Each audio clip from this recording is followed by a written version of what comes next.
I mean, the fact that somebody who had never met you personally would give you money. I remember one guy, we never talked to him, nothing. He just watched a webinar and sent $500,000. It's like, this is craziness. This is craziness. How do you live a healthy life? Don't smoke, don't drink. How do you become rich? Save your money, don't overspend. like these are things, these are very basic principles, like capital raising. Build trust, have a strong team, conservatively underwrite, don't burn your bridges, don't over leverage. I'm telling you right now, with the internet, people have the ability to figure out who you are very quickly. Use this medium to give them a chance to see who you are. That's really, really important because they've gotten pretty good at vetting investment firms now.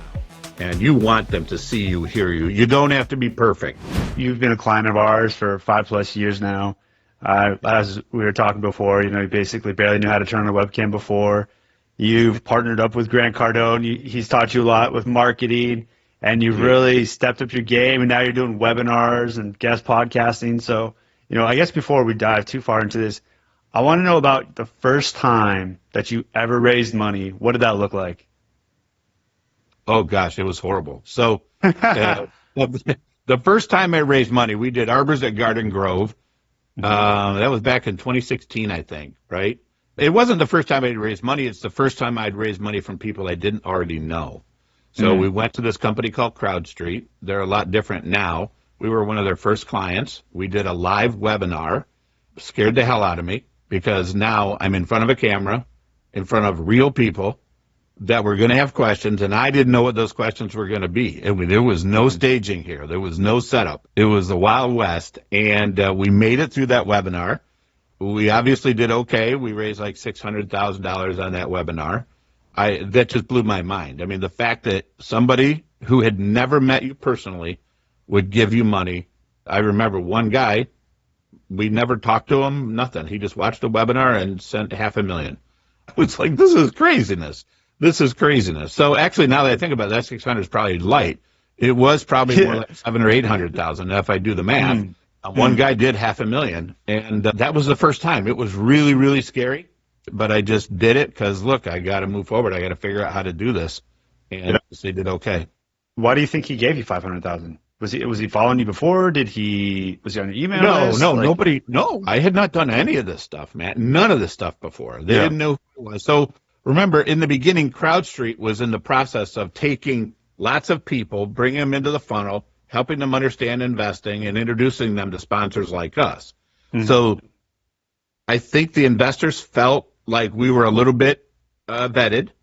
I don't know to what level they thought we were vetted by CrowdStreet, but I mean, they did some things to check us out. I don't remember what they were, right? But I mean, we certainly weren't subjected to a full audit or anything like that. I mean, they did some normal due diligence.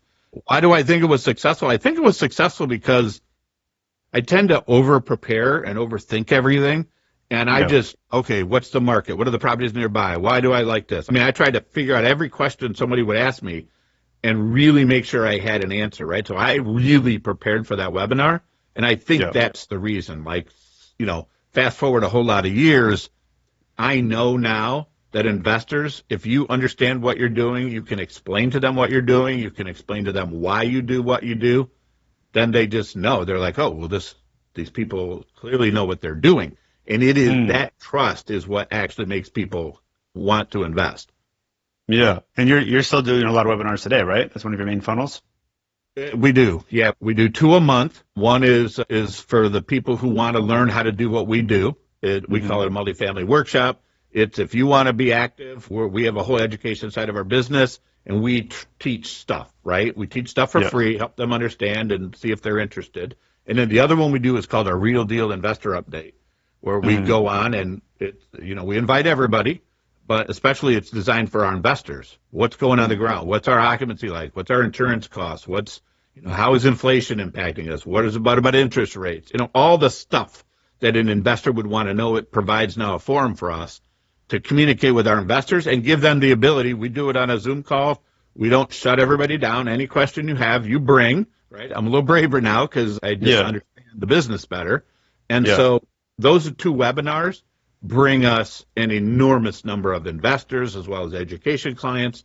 And what we find is, some people hear us once or twice and they're ready to go on one of the two sides of our business. Most people actually do both. Most people, they'll stalk you for a while.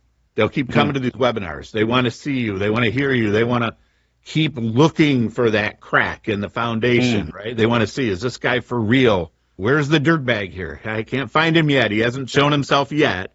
I think that's what they do. And it's just exposure. I mean, Grant Cardone tells you got to touch people 8 to 12 times before they buy. And generally that's easily true. Yeah. So think about a 2-hour webinar. I mean, that's a lot of Ken yapping away, and talking about what we do gives you a lot of time to really assess, do we really know what we're doing or not? Yeah. Let me ask you, what don't you like about webinars? I mean, it's a lot of work to prepare for them. I mean, I know what I'm doing, but, our investor, I take time to prepare. I gather data. It's real data. I don't come to these webinars and then just shoot from the hip, and I don't do that, right? I want people to come to this webinar and leave thinking, wow, I'm really glad I came to this webinar. I just learned a lot. And if that's my goal, and that requires some work on my part, what have I talked about? We've done these for a couple of years now. Yeah. So what have I talked about? What haven't I talked about? We actually take a poll from the people on the webinar. Yeah. So if we usually about 200 people on each one, and so about all the people that come to these webinars, about 30 to 40% of them are brand new to us. And so we find that out, number one. And then number two, we ask them in the chat, what is it you want us to talk about? Like, tell us what you want us to focus on, and we'll try to work it in. And we do. I mean, we actually listen, because they're real people. You should listen to them, and then give them what they want. And when you do that, people are just like, wow, nobody does this. Like, wow, I actually asked this question. I actually got a real answer, and he actually went into it in detail. You know what? I was thinking, as you're saying this, I was thinking that webinars, there's no hiding in webinars, right? If you're having a 2-hour webinar, and then I was thinking back to Grant Cardone, he used to do, I'll say this is maybe 2018, maybe-ish, around there. Remember he used to have that live show every single day on YouTube? Did you ever watch that? I didn't. I mean, I haven't been around him that long. Well, anyways, I know he does a lot of stuff like. Yeah, he would. I mean, basically, it's like a webinar, right? It's the same thing. He had people call in, and he had a whiteboard, and then they started doing the fancier, I forget what they're called, teleprompts or whiteboards or whatever. But yeah, he basically just take a pen out, start underwriting deals, taking investor calls. And one thing that's, about you, right? I've known you for a while, and just like your overall demeanor, right? You're like, I feel like you're a very easy person to talk to, right? And so, with trust, right? So it's like, okay, a lot of people can hide behind an Instagram reel or something short, right? And it's like, okay, you want to extrapolate that. You can hide behind a blog post, get in front of a podcast, right? Like that's a little bit more brave, but that could still be curated, chopped, edited. But a webinar is like, hey, okay, I'm going to stalk you. Or when you're like, hey, drop your questions in the comments, and then people could see the comments. It's like, hey, why hasn't he answered? Why did this deal go under? Not that your deal's gone under, but, why did he underwrite it this way? What about this? And so I think you hosting webinars that are constructed well, and you put a lot of thought and time into them, and your overall demeanor and the way you present things, I think that works very, very, very, very well for you. And I don't think a lot of people could show up and do 2 webinars a month, let alone put on good webinars. So, showing up, I definitely think that builds trust and being out there like that. It does. Yeah, it does. And, look, it's about, remember, we've been doing this 27 years now. So I know the business. I was fairly new before meeting you. I mean, you're right. I wasn't sure how to turn on the webcam or all that stuff. But, after a while, you get more and more comfortable with it. What's important about those webinars, you can come to my webinar and raise your hand. And we clear that. We clear that queue. And our guys can't. We don't know what you're going to ask me. I mean, we just don't. I have no idea what you're going to ask me. And that's important to me because we understand our business pretty well. We don't know everything. I mean, we just don't. Yeah. And once in a while, somebody will ask me a question I don't know the answer to. And I'll get back to them. And I promise that I will do that. And on the next webinar, guess what we do? We bring that topic back and we talk about it and make sure that they understand what the answer should have been or would have been if I'd known it on the spot. But what happens is, we've done hundreds of these now, so it's rare that I get a question I haven't heard before. It just is. But Yeah. the first time, you do these things, like I told you, that CrowdStreet webinar, I mean, I was scared silly. I mean, because you just don't know. You don't know, right? You think you know. Did they ask you, or did you join CrowdStreet with the intention of hosting the webinars? So we went to CrowdStreet because they were fairly new, and I don't remember if they pursued us or we pursued them. I'm going to guess that we pursued them. But remember, it was very early on. They're a very different Yeah. company now than they were then. And I knew that we could get exposure to a lot of potential investors. That's what was important to me. I don't remember if the webinar thing was optional. I think it might have been, but I just said, well, wait, if I'm going to do this, I'm going to do this, right? And then shortly after that, you've ever heard of the Money Show? Yes.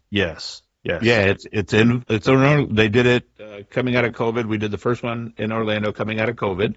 Same situation, right? You're up in front of a crowd.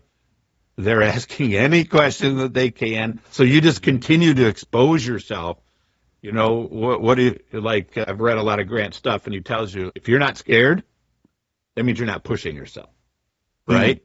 And so that is a good way to think about it, right? That first webinar in CrowdStreet, I was definitely scared. First time I went to the Money Show, first time I started presenting. Now we just came off of our second live event in Orlando, 100 people in the room, 2-day training seminar.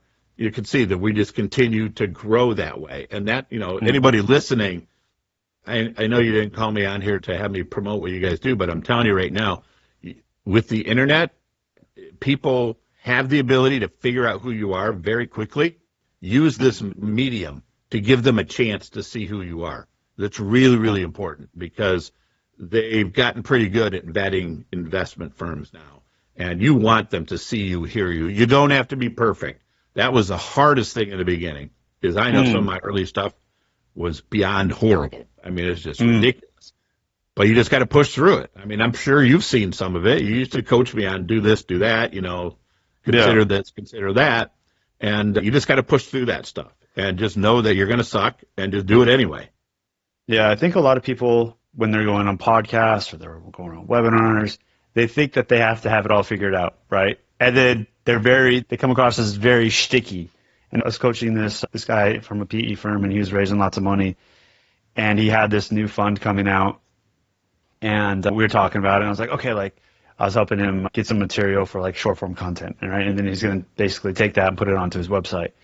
And as soon as I was like, okay, we're beginning, right? And I started asking him about his fund. He's like, well, the fund came out, and I'm like, this guy, everything changed. I was like, this guy raises so much money, and I'm like, I was just thinking I wouldn't give this guy money based off this, right? But, right, he was working on it, and we wound up not using the videos. It was like, listen, everything we just recorded was really bad because I wasn't prepared as I thought I should be, and I was like, okay, granted, whatever have you. But I was just using that as an example of people that think they have to have everything figured out. They feel very tight, and it's like, yeah, that's completely normal. I remember, you were saying, you didn't know where to look, you didn't know what to do. And it's like you're in your office, and it's like, look at you now, clear video, you got your QR codes, you got your webinars. As I said before we started, it's a very beautiful thing to see how far you've come, for sure. Well, thanks, man. In part to you. Thanks to you. You did a great job coaching. Yeah, and so you have your webinars, and then I know you're using guest podcasting, right? So you've been going on podcasts with us for 20 plus years, since 2020, right? So you're going on podcasts, you're having all these guest podcasting experiences. Talk a little bit about being a guest on podcasts and how much that has helped you drive people into your webinar and also help accelerate your trust. Yeah, an enormous amount, because what did I tell you? People are trolling, looking, okay, who's this Ken G guy? What does he do? I need to see as much as I can. So now, in the beginning, if you Googled me, I saw nothing. Now if you Google me, podcast after podcast. So now you get the opportunity to now go see me. And when I go on these podcasts that you guys book us on, there's always, what things should we not talk about? I'm like, nothing. Talk about whatever you want. What do you want to talk about? I want to talk about what your listeners want to talk about. I'm here for you, right? And if you're going to do this, that's the way you have to approach it, because then you give that podcast host the ability to go wherever he or she thinks their listeners want to go. And now you're really helpful. So now you get all these podcasts done. they will usually share the marketing assets and the links and everything else. Well, guess what we do with those? We put those on our website. Why? Because people come to our website because they're trying to figure out who we are. Well, go onto that podcast page, our blog page, and just go look at all these podcasts. So now how does that help the podcast? Well, it helps the podcaster because now we're sending people to his podcast, his or her podcast, and they appreciate that. They're doing the same, and it's serving our potential investors and education clients well because now they have an opportunity to continue to see and hear in every different environment possible, right? They edited the podcast, not me. I give them no rules. I mean, you see, I know your assistant sees everything I send back, and it is always, there's no limits here, right? I mean, I've never had somebody ask a question that I didn't want to answer. So if you do that and then just use this to get yourself known, it works really, really well. Because now what happens is people start seeing you, hearing about you, hearing from you. They can experience you in so many different ways, not just your social, but now I'm on other websites. I have no control over what's on that. You see what I mean? There's just, it's just no reason to not do it. Yeah. So Ken, in 2016, you said you got the $500,000 from one investor. You think it might be around $800,000. So how much were you trying to raise at that given time? Was that just $1 million or? Yeah. So that deal, we were raising $2.2 million. I was always worried about having people help us raise money because, first of all, we didn't pay them to raise it, right? I think we had a flat fee we had to pay them to get on their site, right? Because they weren't official capital raise. I think. I could be wrong about that. Yeah. But so now I didn't want them to have too big a piece of that raise that I was dependent on them because that was always, now this is a risk mitigator in me. I didn't want to hope and pray that they raised the money that I thought they could, because they were selling it hard. Oh, we can raise the whole thing. No. I'm not depending on you to do this. I'm going to give you X amount. I think I told them 600. I don't remember. They pried it when they 7 or 8. I said, okay, we'll go with that. That's okay. And then we raised the rest ourselves. So it was, I kind of let them in, but I didn't give them the ability to control my raise. And I would encourage everyone to never, ever do that. Because if they don't raise and you're 100% dependent on them, now you got a problem if they don't raise. Yeah. So how much are you currently raising now with your current fund? Yeah, so we just closed fund 4 and 5. That total was about $15 million. So we're up to about $55 million raised now so far. Could you just throwing around numbers, 55, just like, it's a breeze. Well, no, it's not a breeze. It's not a breeze. Yeah, true. You know, that's been a minute. I mean, we've been at this for a minute. Yeah. And, we've just opened Fund 6. And, we expect Fund 6 will be another. I like $10 to $15 million funds because I can deploy the capital and get it working right away. And so, yeah, that is now our business plan. Now, let me ask you, I know you said that, you obviously do webinars and you're obviously doing the guest podcast and you're crushing it in both aspects. And you said you show up very well prepared. Other than being well prepared, why do you think people invest with you? It's the trust thing, trust and track record. So we also, remember, I tend to go, when I go in, I go all in. So we've been doing this for 27 years. We've now closed deal number 20. We have a track record, but this is a CPA. I mean, remember, I'm a CPA by background, lender by background, so I'm this very cynical person. And I thought, man, if I was an investor considering investing with KRI, how do I know that he didn't just put a bunch of numbers up on a website? There's my track record, right? Like, how do I know? Well, I found this company called Verivest.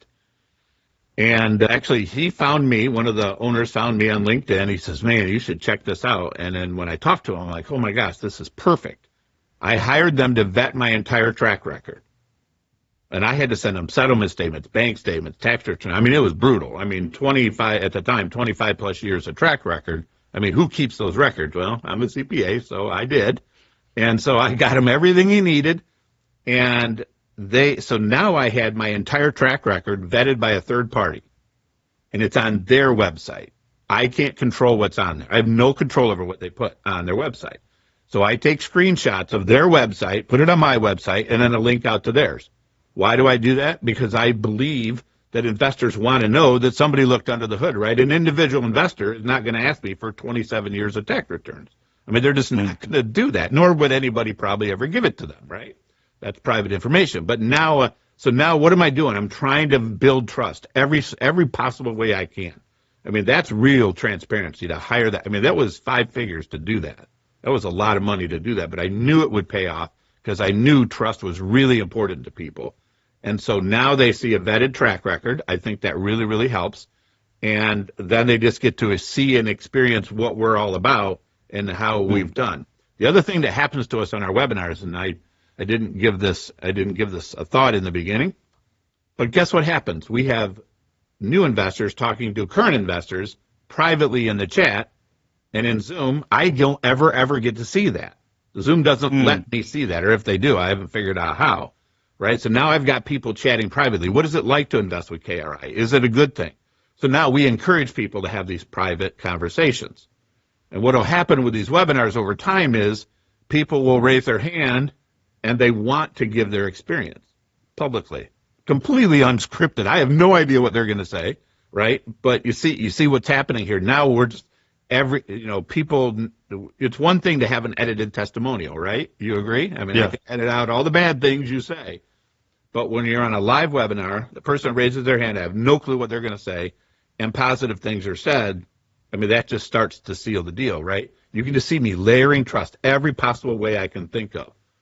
That's what we do. I like what you said about trust. And, obviously the very best and, your everything, right? It all comes down to branding, right? Like you have your QR code, you have your company logo in the background, the colors you choose. That says a lot about your company, your personality, your website, linking back to podcasts that you go on. It all snowballs in itself. And I think, what I'm hearing is you really understand the long game, right? Like you could, like you said, if you're not stretching or you're not being uncomfortable, you're really not trying hard enough, right? You're not pushing yourself. And you're not scared. Yeah. And so going on podcasts, right? That's very scary in itself. But one thing you can't do, right? So you've been you've been on hundreds of podcasts, right? So absolutely. Hundreds of podcasts, right? So you can't fake your digital footprint, right? It's like, so I could ask you for your tax records, but you're not going to give them to me.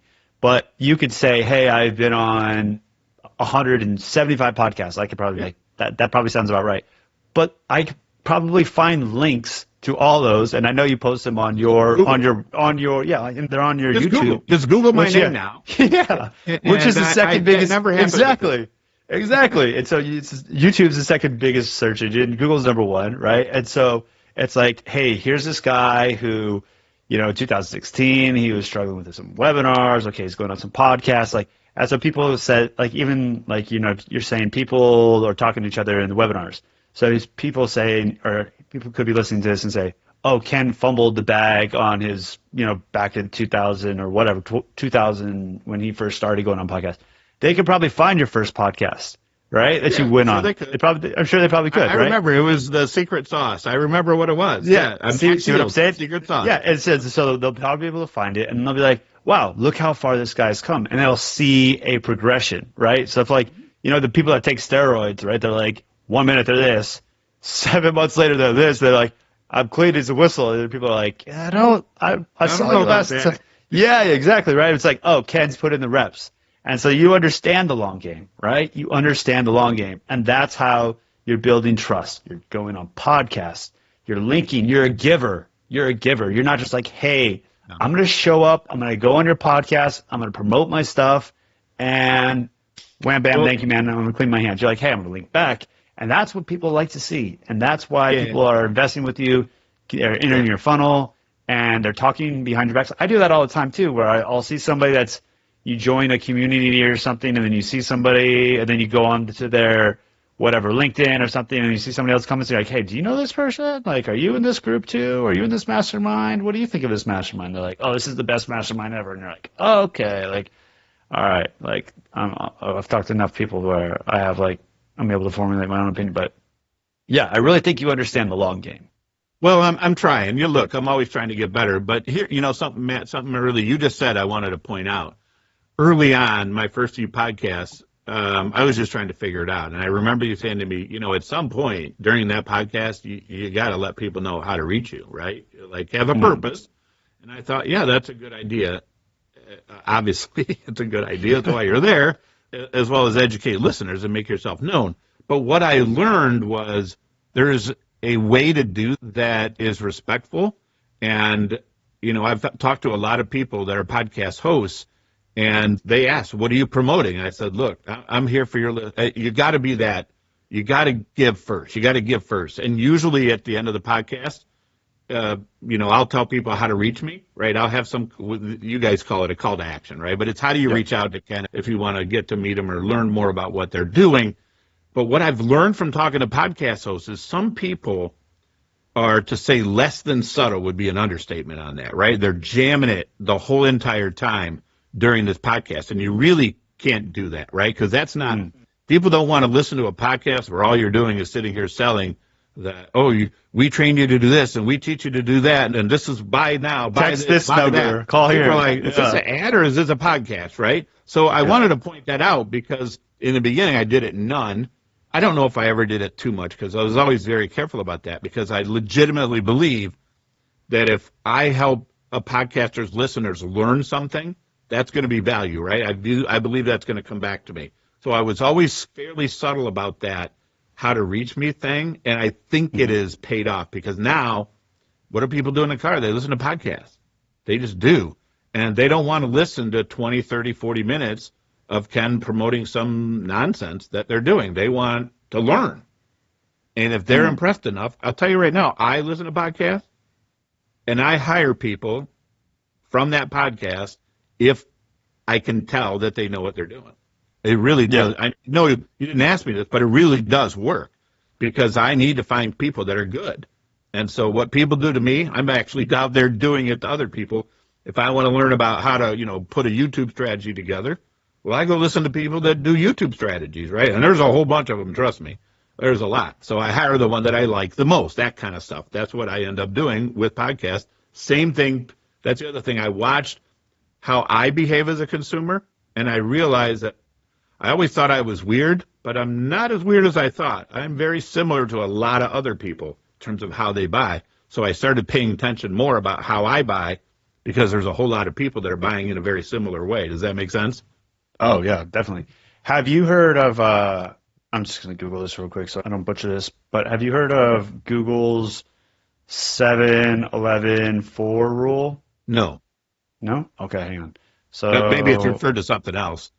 Yeah, so the 7-11 rule explained. It's basically they've done a study, and you need 7 hours. So people need to consume. This is the consumer behavior now. 7 hours of your content, 11 touch points across 4 different locations. 7-11-4 by Google. So yeah, so people are maybe they've heard you one time on a webinar or on a podcast for, we'll say 30 minutes to an hour, 1 hour. Now they enter your webinar and they listen to you for another hour. Okay, they didn't like it. They come back 6 months down the line, they listen to another webinar. All right, great. And now they've heard you on 3 more podcasts and they're on your list. And they've seen you on YouTube, they've seen your shorts and blah, blah, blah. And they're like, okay, now I just got my Christmas bonus. I'm ready to invest. And it all just makes sense. Totally makes sense. That doesn't shock me at all. But this is what shocks me. It does shock me because people don't understand. Like, it's so basic, right? How do you live a healthy life? Don't smoke. Don't drink. How do you become rich? Save your money. Don't overspend. like these are things. These are very, very basic principles, like capital raising, build trust, have a strong team, conservatively underwrite, don't burn your bridges, don't over leverage. I mean, these are common sense. These are very simple practices, but you'd be surprised how many people cannot do them, and then it's like, hey, this isn't working, this is a fraud, blah, blah, blah, blah, blah. But you are living proof, my friend. Yeah, so have you ever heard, I'm sure you've heard of John Maxwell. Yep. So I was at an event within the last couple of years, and he said something. He's really cool with these little sayings that he has, right? He finds ways to make them memorable. People want to do what you do, right? They want to do what we do now, but they don't want to do what you did. Think about that. Just what you just described, right? They don't want to spend 5 years like I've spent with you guys doing podcasts. They don't want to do all the things that I've done. I'm relating this to your common sense, right? It takes Yeah. just as Yeah. common sense, guys. It really is. I believe that if you do what I did, this is what I tell people in our training programs. I believe that if you do what I did, there's a really good chance you'll be able to do what I do, right? I've flipped that around a little bit, but that saying is so true. And what we find, it's interesting to me as we've gotten into this education side of the business. I'm like, wait a minute, you're paying us to teach you. We literally give you if we do it here at KRI, we teach you to do it. Like, there's no daylight between what we do and what we teach. So it's obviously working. You pay us to teach it to you, and then you don't want to do the things that we told you to do. It defies logic. You go back to your common sense, right? The people that do say, I'm going to trust the process, I'm going to do exactly what you told me to do, and those people make progress, right? Let's draw an analogy to what you guys do, right? I did what you told me to do. You told me to do this. Believe it or not, you don't know this, but I spent a little one-on-one time with Grant very early on, and he said, Ken, the number one thing you have to do is get on every single podcast you can find. I said, why? Because that's how you're going to get known. I said, okay, so what did I do? I called you and said, Get me on podcasts. Okay, see? So I paid a guy to tell me what to do. I did what he told me to do, right? Yeah. And then I start listening to you in the podcast world because that's your world. And so you can see what's happening here, right? I've learned that if you're going to pay someone to teach you how to do something, you should do what they tell you to do because that's why you paid them, right? And if you do those things, all these good things that you were going for will actually happen, right? You probably don't know that pre-phone call that I made to you. I don't remember even how I found you, but that's why. And so I trusted the guy. I mean, clearly he's a marketer. Whether it doesn't matter if you like Grant or not. He's clearly a good marketer. I'm not Grant. I don't act like him. I'm never going to act like him. But the concepts that he uses, I mean, they can apply to anybody's business, right? And so that's how I landed in your lap. And then I started listening to you in the micro, how do you do the podcast thing? And I just wanted to make that. I know that's kind of long-winded, but I think it's an important way to look at this because if you're going to hire a guy like Matt, do what he tells you to do, man. It might be uncomfortable for a while, but that's okay. You'll get over it. And the guy's been around for a minute. I mean, like you've seen several capital raisers and been involved in a lot of real estate deals. It's like people talk a big game, they want to do things, and then when it comes to putting in the work, and then they might be able to swing for the fences, right, and hit a home run or two, but are they going to be consistent year after year after year and show up? And then they eventually flame out or they find something else. Well, right now that's happening in a big way because the people, remember in 21, 22, I mean, if you had a heartbeat, of course you were going to get rich in real estate. That's just, everybody believed it. Nobody could ever lose money. Rates went up, everything, every real estate cycles, just like everything else. And what happens now is all those people that didn't really take the time to really figure out the business, they're struggling right now, right? So now you would think, so what happens when a market starts to struggle? Everybody's like, what they do exactly the opposite of what Warren Buffett tells you to do. He tells you to be greedy when others are fearful, right? No, people are fearful when others are fearful, right? That's the herd mentality. So right now people are like, oh, I know people that are losing money in real estate. Well, yeah, that's because you invested with people that you didn't vet very well, that you didn't spend the time to vet. So now what's happening is investors are good at vetting because they're like, no, I'm not going to let that happen again. There are people that are still in the game, and we get a lot of those investors because they're like, you've been here, you're still here, you're getting into the details, you're getting into the weeds. That's really, really important. So now, after 2021, 2022, these guys that they weren't very careful because they just didn't know. They just didn't know what was around the corner. And we don't always either, but we've been around long enough. We see a lot. So now it's really important that you build trust with investors because most investors that we talk to have probably lost some money in real estate because they invested with the wrong people at the wrong time. Does that make sense? Oh, yeah. Now you've got to really be good. And now it actually benefits our business in a really big way because the guy that was promising, 20, 25, 30% returns annually, well, they now realize that was a little bit rosy, right? We don't, right? We're looking for mid-teens. hey, hopefully I can give you 20, 25, 30%. I'm not going in promising you that, right? I can't guarantee anything. You know that. I have to say that out loud. But my target is never that high. I'm never going to tell investor, oh, I think we're going to get 30%. I would never say that. Even if I thought it, I wouldn't say that because it's just so dangerous now. So people, what do? They're going to grab onto, they want to make money quick. And that's what they grab onto. And it makes them get FOMO. You know what FOMO is. Yep. It's the world's #1 fatal disease. There is no cure because once you get it, you're toast. You're going to lose money. It's almost guaranteed. And so now, fast forward, people know what that was like. They know what it looks like. And if you've taken the time to develop the trust with people, we're not having any trouble raising money. There's plenty of money that wants into real estate and knows that it's a good place to be. It's just now they're going to take the time to make sure that Ken is a good guy. He's a really good guy, and he really knows what he's doing. And that's when you win if you follow the long game like you've been talking about. Yeah, I love it. Is there anything that scares you right now about raising capital, or anything that you see out there that makes you cautious? No, nothing that scares me. We're just really, really careful about who we let in.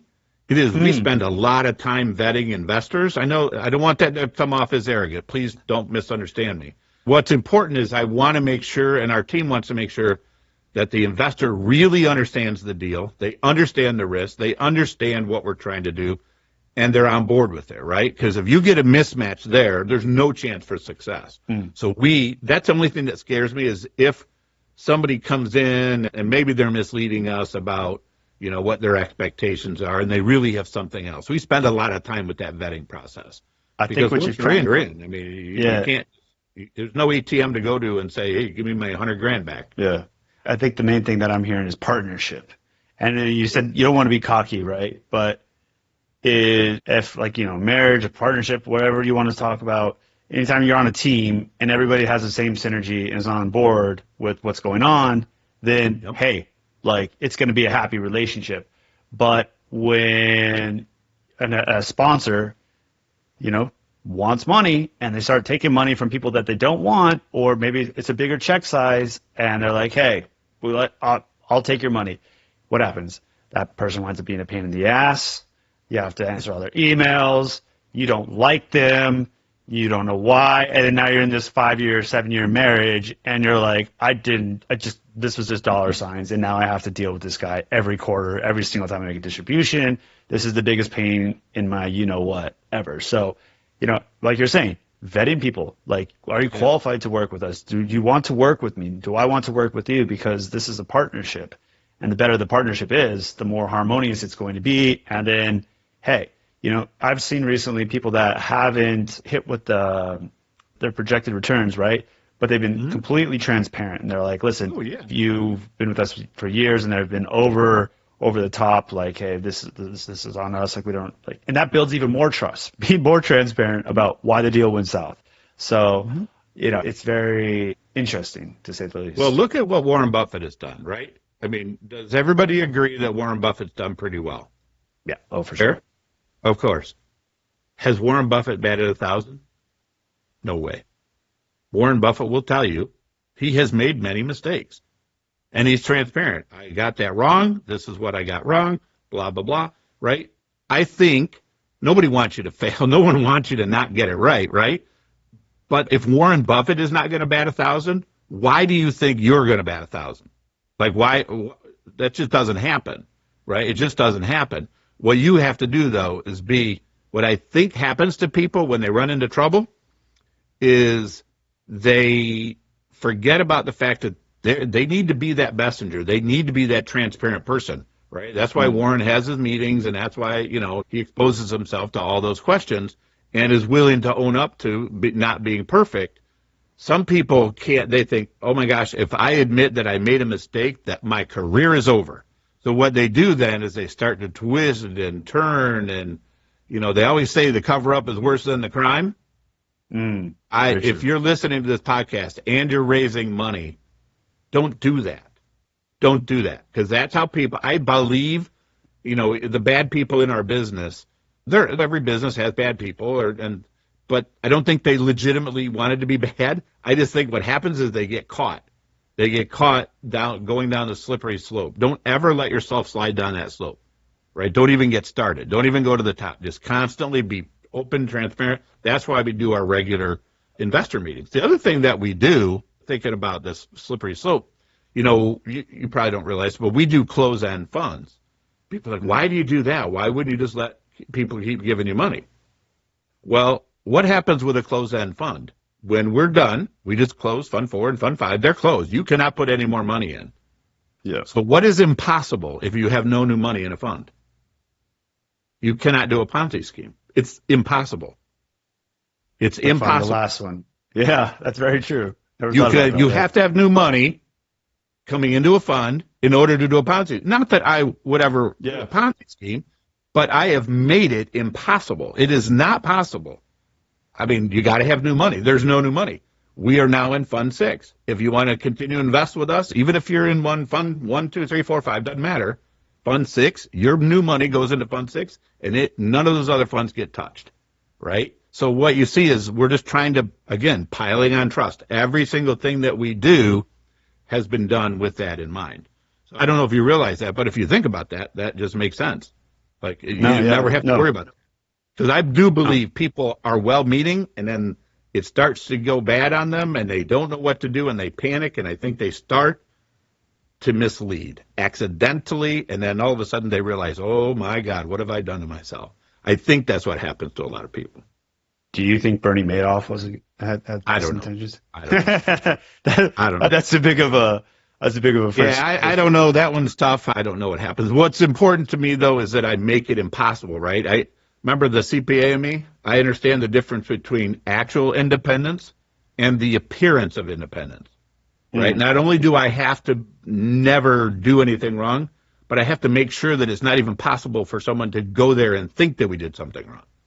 Does that make sense? Yeah. Because they will. How big was the last fund? I may have asked this earlier, but Yeah, it was a couple of funds combined, but about 15 million. Oh yeah, okay, yeah, I did. Okay, cool, cool, very cool. Well, Ken, I appreciate having you on. Is there anything that you want to ask me? Wow. Well, I would ask you what I ask you every now and then. I check in every now and then. Hey, listen to something we did recently and tell me what you think. How it looks because here's the thing: when you're sitting on my chair, nobody gives you real feedback. They just don't. They're like, oh, you did a great job. Meanwhile, they're like, oh, my God, that was horrible, right? So that's the only thing I would ask you is once in a while, check in on one of our podcasts, listen to a couple minutes, and give me real feedback because that is what you lose as you're continuing to do this. I was going to say, one thing that just pops in my head, I mean, it's not about, because I was on your YouTube channel, like this is a while back, but I feel like if we're talking about brand consistency, I think your thumbnails, you should try and have them be more on your brand as opposed to the other person's podcast. We're in the process of completely revamping our social media strategy, especially YouTube. I've always believed that YouTube is the most important place for us to be because what do you do? When I want to learn how to do something, what do? I go to YouTube. You do research, yeah. You just go to YouTube. You just do. You watch videos. You don't even want to read anymore. I'm like, I don't even want to read. Just tell me. Okay? Well, our business is about teaching people, yes, what we do if you want to do what we do, but you also need to learn about investing in real estate and what it really means.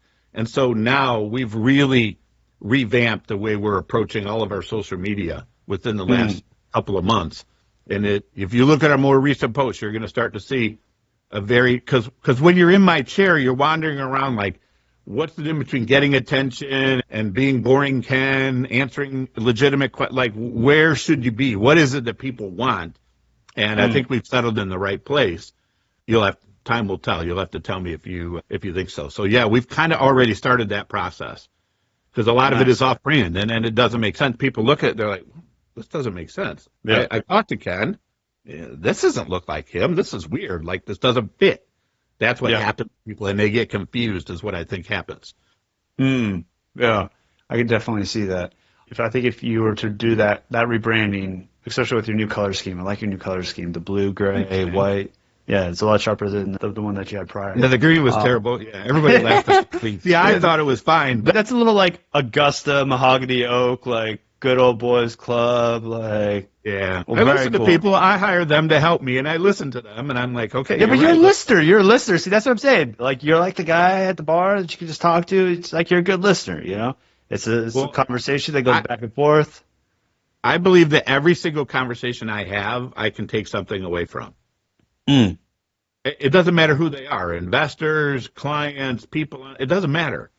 I mean, there is value in every conversation. And I just try to accumulate it and say, okay, can I do something with this? Does this make sense? I always am open-minded like that. I know it's kind of weird, but Have you always believed that? no.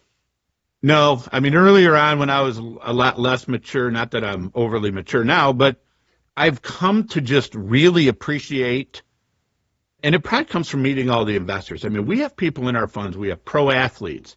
We have Super Bowl NFL referees. We have Hollywood producers. We have, what do you call them? District attorneys. We have judges. We have literally rocket scientists that work for NASA and Boeing. What I found in business, I mean, you spend time with those people. I mean, there's just so much to learn from those people because some people, I mean, these are successful people, right? That's why they're able to invest with you because they've made a lot of money.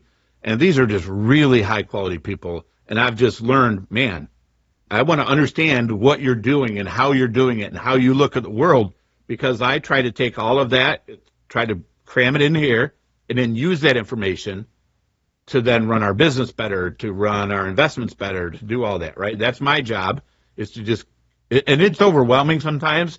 And I'm sure a lot of it just falls apart. But I do believe every one of these conversations are important. Every one of these podcasters that I meet.